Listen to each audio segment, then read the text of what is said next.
नमस्कार दोस्तों, मैं हरपाल सिंह फ्लोरा और इस समय हम मौजूद हैं तालकटोरा स्टेडियम में, जहां पे दिल्ली ओलंपिक गेम्स के हैप्किडो के टूर्नामेंट हो रहे हैं। और आइए जानकारी लेते हैं। सर, पहले थोड़ा सा आप अपना इंट्रोडक्शन देंगे। Hello, sir.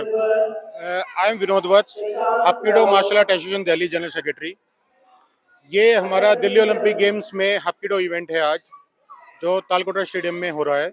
और इसके अंदर आज हमारे पास जो बच्चे खेलने आए हैं, सर प्लेयर, वो 290 के आसपास हमारे यहाँ पे बच्चे आज खेल रहे हैं।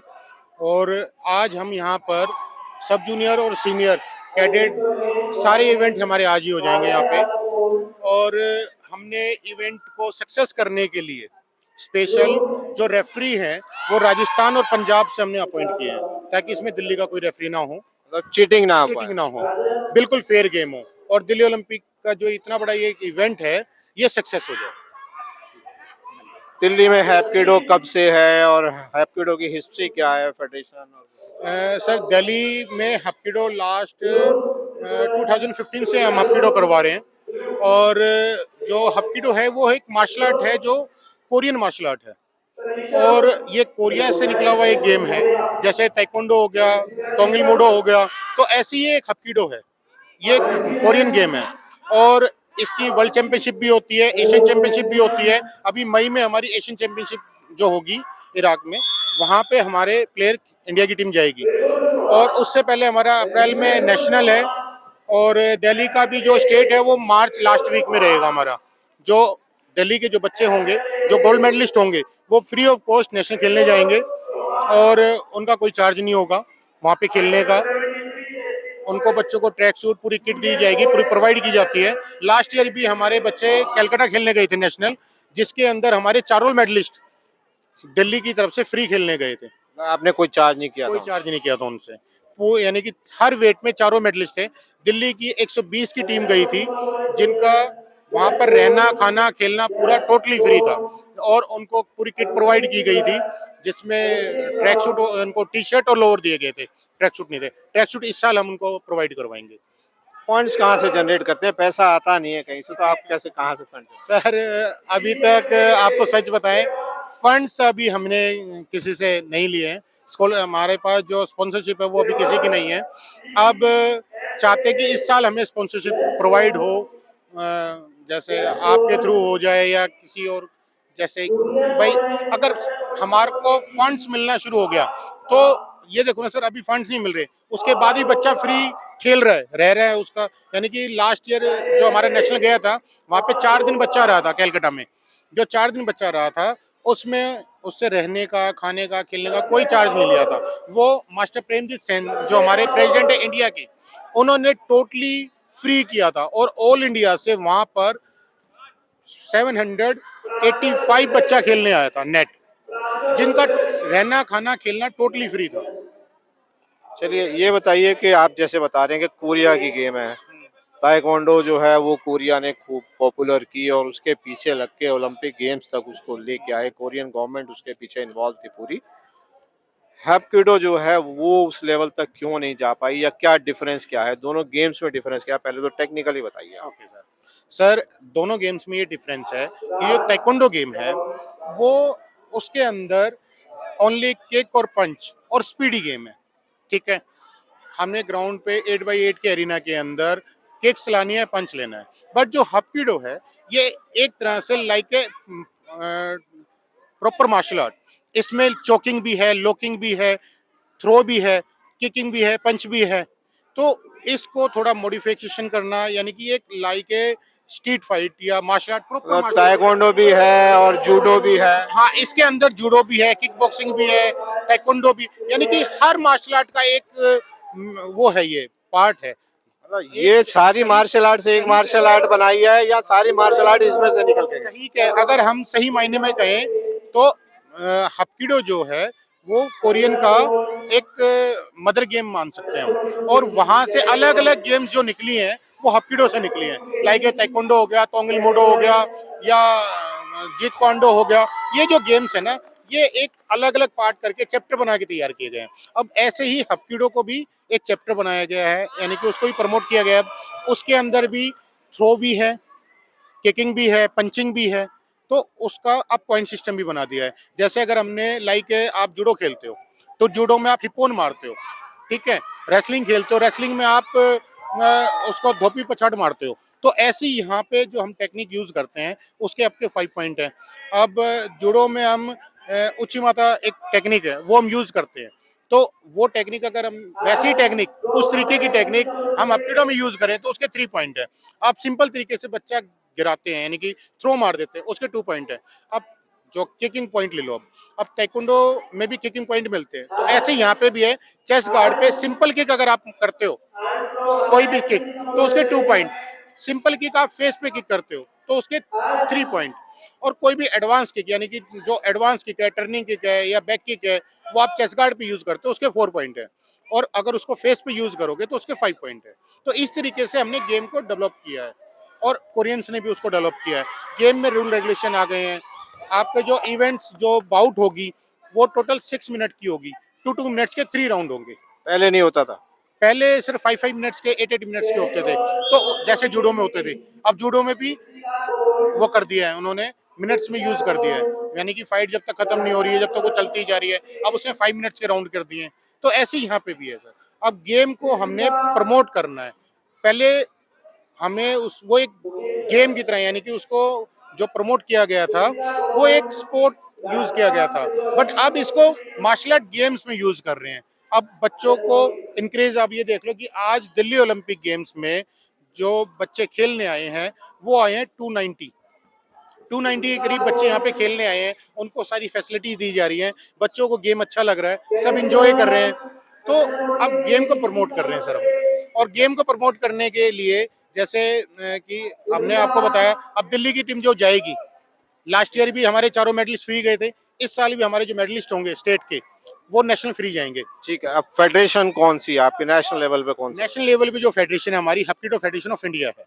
कितनी फेडरेशन है? इसकी भी फेडरेशन है क्या? 2 3 4 5 जैसे बाकियों में ताइक्वांडो में बुरा हाल है। सर देखो, अब बाकी किसकी क्या फेडरेशन है हमारी नॉलेज में नहीं है। हमें इतना पता है कि इंडिया को जो रन कर रही है वो हप्किडो फेडरेशन ऑफ इंडिया रन कर रही है। और हप्किडो फेडरेशन ऑफ इंडिया जो है वो जो इसका हेड ऑफिस ईरान में है, वहाँ से अप्रूव्ड है। उसके अलावा कोरियन से अप्रूव्ड है। Hapkido council of martial art world की जो है उससे भी हमारी जो हप्किडो फेडरेशन ऑफ इंडिया वो अप्रूव्ड है।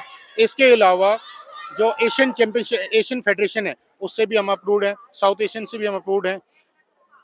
हमने जो अब जो इंडिया की बात करें, हमने एसजीएफआई में भी अपनी फाइल लगाई हुई है, वहाँ से हमें अप्रूवल मिल चुकी थी। बट अब इलेक्शन हुए तो कुछ गेम आपको पता है गेम बाहर हुए, तो उसमें हप्किडो भी था। अब जैसे दोबारा अप्रूवल मिलती है तो हम इसमें दोबारा हमारी एसजीएफआई में भी आ जाएगी।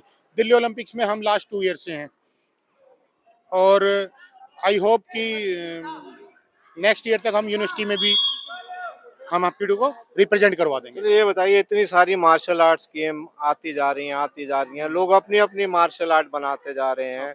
उसके पीछे जो है वो क्या है कि आप सोर्स ऑफ इनकम आप कह लीजिए उस तरीके से, तो कितने लोग ऐसे हैं कि जो सिर्फ पैसे के लिए जो है वो मार्शल आर्ट कर रहे हैं, और हैप्पीडो वहाँ कहाँ स्टैंड करता है? ठीक है सर। सर जो हमारे आपके हिसाब से जो जो ये आप कहना चाह रहे हो कि भी इतनी आज के टाइम में मार्शल आर्ट हो चुकी हैं और उन मार्शल आर्ट में पैसा, आपका कहने का सीधा मतलब है कि पैसा कमाने के लिए मार्शल आर्ट बन रही है। बिल्कुल। बट हप्किडो में ऐसा कोई वो नहीं है। हम बच्चे से जेन्युइन फीस प्रोवाइड करते हैं। जैसे कि हमारा टूर्नामेंट होगा स्टेट का, तो बच्चे की जो फीस है वो 500 रुपीज़ है। अब 500 में वो दिल्ली स्टेट खेल रहा है और दिल्ली स्टेट खेलने के बाद अगर उसका मेडल आता है तो वो नेशनल खेलने जा रहा है sir, free of cost. Free of cost. उसको ट्रैक सूट भी दिया जाएगा, उसका वहाँ पे रहना खाना खेलना सारा फ्री रहेगा। वो ठीक है, वो ठीक है। समझ आता है, वो और जस्टिफाइड है। हमने जैसे लास्ट ईयर भी, और अगर हमें स्पॉन्सर नहीं मिला था लास्ट ईयर, तो हमने जो वहाँ का जो ट्रैवलिंग चार्ज था वो हमने बच्चों से यूज लिया था कि भाई भाई ट्रैवलिंग आप मतलब करें। आपने पार्टिसिपेशन नहीं लिया, जो आपने पैसा सरकार को या ट्रैवलिंग में खर्च करना सिर्फ वही लिया। हाँ, और हमने उसमें बच्चों को ये डिमांड भी दे दी थी कि अगर आप हमें ट्रैवलिंग चार्ज नहीं देना चाहते हो तो आप अपने आप भी जा सकते हो। ठीक। उसमें ये जरूरी नहीं कि आपको ट्रैवलिंग चार्ज देना है, आप अपने आप जाओ। हमें ये जो हमारी टीम है ये इस दिन रिपोर्टिंग होगी। सपोज करो 8 तारीख से टूर्नामेंट स्टार्ट हो रहा है तो आपको 7 को वहाँ पहुँचने हैं। पूरी टीम 7 को वहाँ पहुँच गई। अब 7 से लेके और चाहे 12 हो 11 हो जितने दिन बच्चा हमारे नेशनल पार्टिसिपेंट है जो वहाँ पे रहेगा उसका कोई चार्ज नहीं लगता सर। ठीक है, वो समझ में आता है, वो तो इसमें अब ये जस्टिफाइड है। देखो सर, हम क्या कमा रहे हैं बच्चों से? नहीं हम वो तो ठीक है, गेम को जैसे प्रमोट कर रहे हैं, मैं बच्चों को प्रमोट कर मैं रहे हैं। ये नहीं कह रहा हूँ कि आप कमा रहे हैं, लेकिन बहुत सारे ऐसे लोग हैं कमा रहे हैं, और मैं कमाने के खिलाफ भी नहीं हूँ, क्योंकि जब आप फुल टाइम अगर इसमें आप कर रहे हैं तो ऑब्वियसली है कि घर भी चलाना है, रोटी भी खानी है, एक जस्टिफाइड इनकम जो है वो समझ में आती है। लेकिन बहुत सारे जो हैं वो अनाप शनाप करते हैं। और मैं एक पेरेंट्स को और कहना चाहूँगा, काफ़ी जो गवर्नमेंट के जो कोचेज़ हैं वो भी जो इस पे जो है वो कमेंट करते हैं, प्राइवेट कोच और पैसे लेते हैं। तो पैसा तो सरकारी कोच भी लेता है, वो भी सरकार से पैसा ले रहा है, वो बच्चों से नहीं ले रहा, सरकार से ले रहा है, तो इसलिए वो बच्चों से नहीं ले रहा है। हालांकि उसमें भी लोग बहुत गड़बड़ करते हैं। लेकिन अगर प्राइवेट कोच कोई अगर पैसा ले रहा है तो उसको भी अपना घर चलाना है, उसमें कोई बुराई नहीं है। मैं एटलीस्ट पर्सनली मैं उसको गलत नहीं मानता हूँ। हाँ, लेकिन वो एक जस्टिफाइड पैसा होना चाहिए कि अगर जैसे इन्होंने बताया कि स्टेट एसोसिएशन अगर 500 रुपये फीस ले रही है तो आप 500 के 700 800 एक समझ में आता है। लेकिन अगर आप 500 के 5000 कर दोगे, 500 के 2000 कर दोगे, वहाँ पे समस्या खड़ी होती है। बिल्कुल तो होती है जिस सर। तरीके से आप देख रहे हैं, इन्होंने बताया कि हैप्कीडो में ये यहाँ से जो टीम नेशनल के लिए जाती है वो फ्री ऑफ कॉस्ट जाती है, या फिर अगर पैसा नहीं हो पाता है तो उनको जो ट्रेवलिंग का खर्चा है, चाहे वो ट्रेन हो चाहे वो बस हो, उसका पैसा उनको देना पड़ता है। और और आज यहाँ उसमें भी पे कंडीशन ये है कि वो नहीं देना चाहते हैं और खुद जाना चाहते हैं तो वो खुद जा सकते हैं। तो मतलब अपना जो उनको हाँ, कन्वीनियंट जो लगता उनको है वैसे कन्वीनियंट जा लगे, सकते हाँ हैं। जी, तो उसमें कोई प्रेशर भी नहीं है उनके ऊपर। चलिए ये बताइए, लास्ट क्वेश्चन के 290 का पार्टिसिपेशन है। हमने देखा कि सभी जगह पार्टिसिपेशन कम है, उसका रीज़न ये है कि और 5-7 दिन में जो है वो एग्जाम स्टार्ट हो स्कूल रहे में हैं। एग्ज़ाम शुरू होने हाँ वाले जी, हैं, तो इससे काफ़ी अफेक्ट पड़ा है बच्चों पे। बिल्कुल पड़ा है सर। अब ये देखो आप कि अब हमारे 12th के और 10th के बोर्ड के एग्जाम आ गए और दिल्ली में बाकी जितने हमारे और क्लासेस है उनके फरवरी मिड से एग्जाम फाइनल स्टार्ट हो जाएंगे सर, और मार्च मिड तक चलेंगे। ठीक, अब बच्चा फोकस किस पे करे, एग्जाम पे करे या गेम पे करे?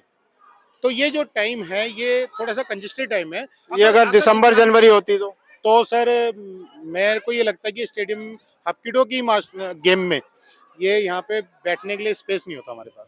पिछली बार जो 2018 में आपकी वो दिल्ली ओलंपिक गेम में हुई, हाँ हाँ हुई थी सर, उसमें हमारा हॉकीडो हुआ था इवेंट। उसमें हमारी जो पार्टिसिपेशन थी वो 300 प्लस थी। ठीक है, लेकिन उस पीरियड में आपने हाँ इम्प्रूव किया है। हाँ इम्प्रूव किया है। 18 से अब तक 5 साल जो हो गए उसमें आपने। हाँ इम्प्रूव किया सर। चलिए, हमारे से बात करने का, समय देने का बहुत बहुत शुक्रिया, हमारी बहुत बहुत शुभकामनाएं। और एक चीज़ और मैं बताना चाहूँगा कि जो हमारे दिल्ली के जो हमारे प्रेसिडेंट साहब हैं, दिल्ली ओलंपिक के भी, जो मिस्टर कुलदीप वत्स जी हैं, उनके सहयोग से ये सारे काम हो सकते हैं सर।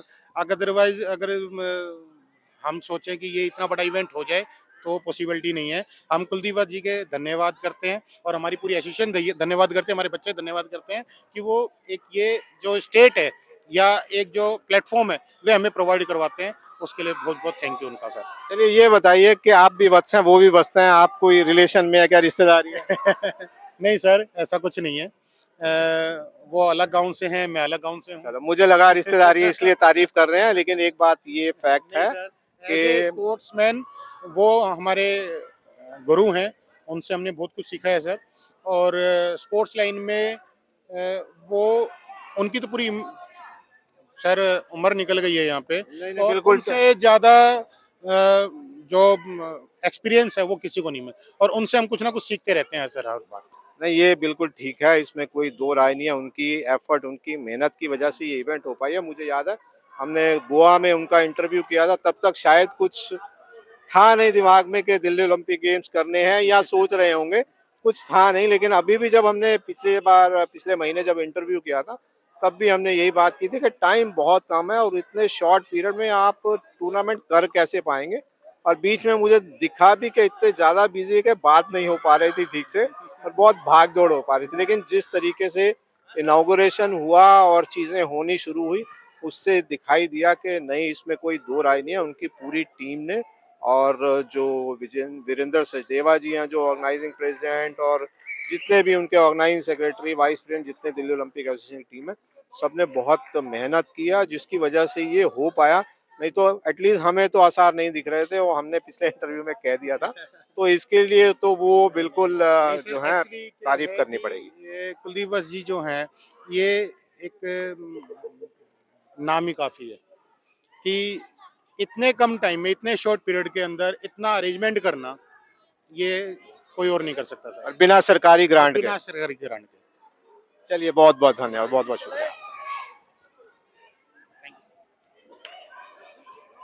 ओके सर, हो गई, इवेंट भी हो गई।